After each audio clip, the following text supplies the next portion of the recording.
Big names వాళ్ళు, big names, but కానీ వాళ్ళ కోసం ఎవరు వెళ్ళా. అదే ఎగ్జాక్ట్, అంటే వాళ్ళు తెలిసిన మన స్టార్స్ కాదు కదా ఫ్యాన్స్ వెళ్ళడానికి. తెలిసినా కూడా ఇప్పుడు మీరు ఫాస్ట్ అండ్ ఫ్యూరియస్ ఈ సిరీస్ ఉన్నాయి, అవును, you don't go there because of ఫలానా రాక్ ఉన్నాడు, డ్వైన్ జాన్, దానికి వెళ్ళట్లేదు మీరు. అది స్పెక్టకల్, అది వెహికల్స్, చేజెస్, యాక్షన్, అది.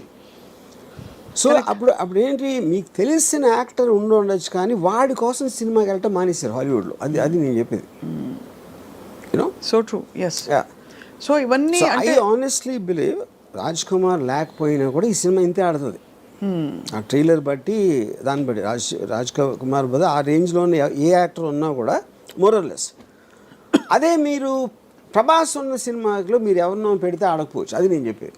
అది ఎందుకంటే దాని డిజైన్ కూడా వేరే ఉంటుంది. అవునవును, అందుకే ఆటిట్యూడ్ అసలు ఆ మోడల్ మారిందా అని అడిగింది కారణం అదే. బికాస్ ఇంతవరకు మనకి తెలిసి మన స్టార్స్ ఎలివేషన్స్ లేకుండా స్టార్స్ అయ్యుండి బట్ ఒక ఎంఐ మిషన్ ఇంపాసిబుల్ సిరీస్ లాగా లేదు ఒక ఇలాంటి వాటిలో చూసిన సందర్భాలు చాలా తక్కువ. బికాజ్ మామూలు మన సినిమాలో హీరో ఊరికే తల తిప్పితే కూడా దానికి ఒక ఎఫెక్ట్, ఇది ఒక స్టార్ హీరో. అలాంటిది showing them like normal people వచ్చింది అలాంటి సినిమా. అసలు ఒక రుద్రవీణ నాకు గుర్తుంది, చిరంజీవి గారు నార్మల్గా మెగా స్టార్ అయ్యింది. డెఫినెట్గా ఐ ఫీల్, అంటే ఇప్పుడు బాలచంద్ర గారు ఉన్నారు, అఫ్ కోర్స్ బాలచంద్ర గారు ఈ టైంలో తీయలేదు అలాంటి విశ్వనాథ్ గారు, ఆఫ్ కోర్స్. నాకు తెలిసి వెన్ ద టైమ్ సాగర్ సంగమం ఆ టైంలో తీసినప్పుడు Kamal Haasan image would have been very different. అప్పుడు వచ్చిన కమల్ హాసన్ ఫిలిమ్స్కి సాగర్ సంగమంకి ఏమి ఏదో ఉండదు. ఇంకోటి, మీరు శంకరాభరణంలో సోమయాజుల్ గారు లాంటి ఒక 60-year-old అన్నోన్ పర్సన్ని ప్రొటాగనిస్ట్గా పెట్టడం అనేది నాకు తెలిసి ఇప్పుడు కూడా ఎవడు అసలు ఇమాజిన్ కూడా చేయడు. అలాగే ఒక అంత పొడుగ్గా ఉండి ఆల్మోస్ట్ యూనో డస్కీ కాంప్లెక్షన్తో మంజు భార్గవ్ గారిని హీరోయిన్గా పెట్టడం కూడా ఎవరు ఊహించుకోలేము మీరు అన్నట్టు. బట్ అది కూడా ప్రొటాగనిస్ట్ని మీరు నాన్ యాక్టర్ని ఎవరు ఐఏఎస్ ఆఫీసర్ని తీసుకొచ్చి పెట్టడం అని దానికన్నా రిస్క్ అయితే పరాకాష్ట. ఇది కరెక్ట్ రైట్. బట్ అది కూడా మీరు అన్న వన్ ఆఫ్ ద మోడల్స్లో ఆఫ్ దీస్ అవుట్లయర్ ఫిల్మ్స్, అంటే ఆడ్ ఫిల్మ్స్ అంటాం కదా. ఈ అంటే ముందు పికప్ కాలేదు, బట్ తర్వాత బాగా పికప్ అయ్యి కల్ట్ ఫిల్మ్ అయిపోయింది. ఇదేమో స్త్రీ 2 ఏమో పికప్ అవుతుందో లేదో తెలియదు, బట్ ఫస్ట్ డేనే ఎంత బ్లాక్ బస్టర్, ఇంకా దాని గురించి ఏం మాట్లాడక్కర్లేదు అంతే. అంటే అలా ఉంది దాని మీరు చెప్తున్న కనెక్షన్. ఇంకోటి ఏమైంది, నిన్న దాంతో రిలీజ్ అయిన అక్షయ్ కుమార్ సినిమాకి 5 కోట్లు వచ్చింది. 54 కోట్లు రాజ్ కుమార్ సినిమాకి వస్తే 5 కోట్లు అక్షయ్ కుమార్ సినిమాకి వచ్చింది. 5.5 కోట్లు అంతా జాన్ అబ్రహం సినిమాకి వచ్చింది అదే రోజు. మరి తీసేవాళ్ళు ఇప్పుడు నెక్స్ట్ ఎవరైనా హీరో రెమ్యునరేషన్ ఒక సిరీస్ ఆఫ్ ఫ్లాప్స్ తర్వాత తగ్గించుకునే సందర్భాలు ఉండుంటాయి ఆర్జీవి గారు? చేస్తారు. That happens? Yeah, it happens. When the market is not doing it. ఎందుకంటే అప్పుడు ఏం చేస్తారంటే ఇప్పుడు ఇంత ఇస్తామండి సినిమా హిట్ అయితే అంత ఇస్తామని ఇలాంటి కొన్ని డీల్స్ పెట్టుకుంటారు, కొంచెం అదే క్లాజులు బ్యాక్ ఎండ్ అలాంటి. The reason I asked that is because majority of this major expenses that we are talking about, ఇప్పుడు మొన్న కల్కి వచ్చింది, it was actually a feast. వినడానికి ఒక అమితాబ్ బచ్చన్ గారు, ఒక సో అండ్ సో ప్రభాస్ ఉంటే అసలు చూడొచ్చా, దీపిక ఇంకోవైపు. బట్ ఆ సినిమాలో ఈ స్టార్ దీనికి రెమ్యునరేషన్స్ చాలా అయి ఉంటాయి కదా. ఇప్పుడు అలాంటి సినిమా తీసి ఒక బ్యూటిఫుల్ అటెంప్ట్ అని మంచి పేరు తెచ్చుకుని, బట్ రిటర్న్ ఆన్ ఇన్వెస్ట్మెంట్ చూసుకుంటే 500 కోట్లకి 100-50 ఎక్కువ రావడం బెటరా, లేదు ఇలాంటి ఒక కొత్త స్కూల్ ఆఫ్ థాట్ బయలుదేరి న్యూట్రలైజ్ చేసే ఎఫెక్ట్ బెటర్ అంటారా?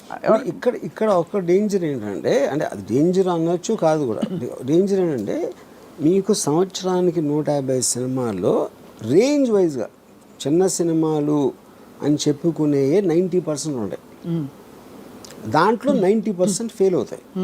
సో ఆ 10%లో మీ సినిమా ఉంటుందా అని తెలియదు కదా మీకు. అవును, but economy will run like that. అంతే, అది that is a fail safe. అప్పుడు మేము పెద్ద సినిమా చేసి అన్కంట్రోల్డ్ బడ్జెట్ ఎంత రెమ్యూనరేషన్ ఇచ్చినప్పుడు ఎంత పోవటానికి ఛాన్స్ ఉందో. ఇప్పుడంటే ఇప్పుడు నేను పేరు చెప్పండి, ఒక సినిమా మీరు 400 కోట్లు తీసారనుకోండి, దాంట్లో మీకు 200 crores నష్టం వచ్చింది అనుకోండి. ఇప్పుడు మీరు దీని బేసిస్లో 10 కోట్లు 15 కోట్లు సినిమా తీస్తే ఎంత పోయినా కూడా మీకు 10-15 పోతుంది, ఇక్కడలాగా 200 పోదు. అంతే కదా. అంతే రిస్క్ ఇస్ లెస్ అంటే కరెక్ట్. బట్ కొడితే జాక్ పాట్ కొడితే ఇంకా తిరుగుంటుంది అది. బట్ ఆల్ ద సేమ్ ఈ హీరోలు అందరూ వాళ్ళ రిస్క్ కూడా ఒక సినిమాలో ఎంగేజ్ అవ్వడం ఈజ్ వెరీ హై బికాస్ వాళ్ళు తొందరగా పీక్ అయిపోతారు. ఆ తర్వాత దానికంటే ఏదైనా తక్కువ ఇస్తే చూసుకోరు. చచ్చినట్టు ఆ లీగ్ ఆఫ్ మార్కెట్లోనే ఇప్పుడు ప్రభాస్ వచ్చి సడన్గా యూనో మంచి ఒక ఇలాంటి ఒక 127 hours లాంటి సినిమాలో ఆర్ సంథింగ్ చేస్తారా అంటే whether people will digest, whether he'll take that risk we don't know. He's compelled to work now in very very big projects. దానికి రీజన్ ఏంటంటే ఇప్పుడు 127 hours ఈ లెక్క తిరగదు అనుకోను ఏదో సంథింగ్. ప్రభాస్కి డబ్బులు ఇచ్చేది not about the story, not about that. అతను స్క్రీన్ మీద హై స్పీడ్లో వస్తే అంతమందికి ఎక్సైట్మెంట్ వస్తుంది అనేది కాస్టింగ్ ఫ్యాక్టర్. అది that is what super stars are suppose to be. అప్పుడు అలాంటి మూమెంట్స్ ఉన్న స్టోరీనే వాళ్ళు ఎన్నుకుంటారు.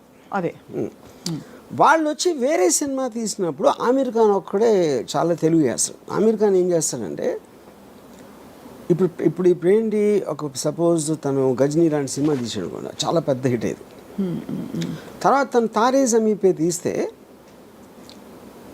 తారే జమీన్ పేలో చూస్తారా, అది మంచి స్టోరీ, కానీ గజనీకి అలవాటు పడిన వాళ్ళు దీన్ని చూస్తారా అంటే దానికి ఆమీర్ ఖాన్ ఏం చేశాడంటే గజనీ నమ్మిన ప్రైస్లో 1/10 కమ్మాడు తారే జమీన్ పే.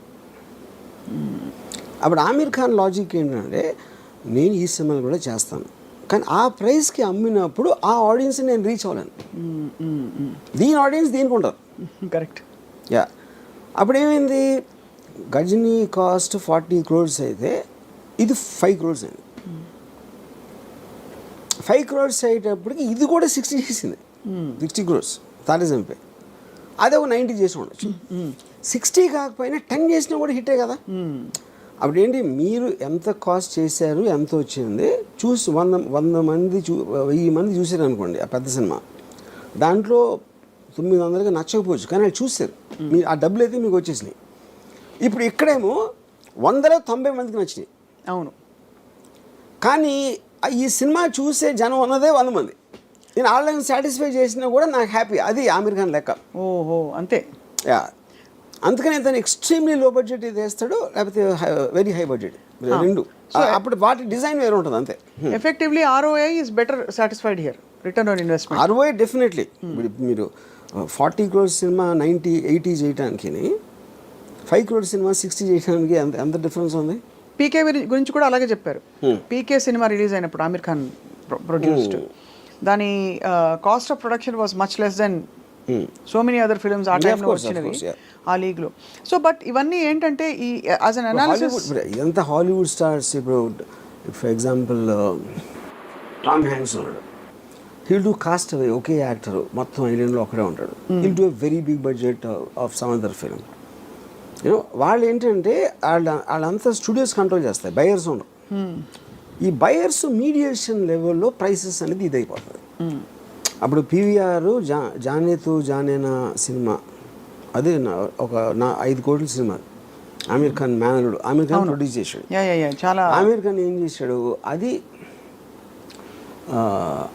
వాళ్ళు 35 crores ఆఫర్ ఇచ్చారు కొనడానికి.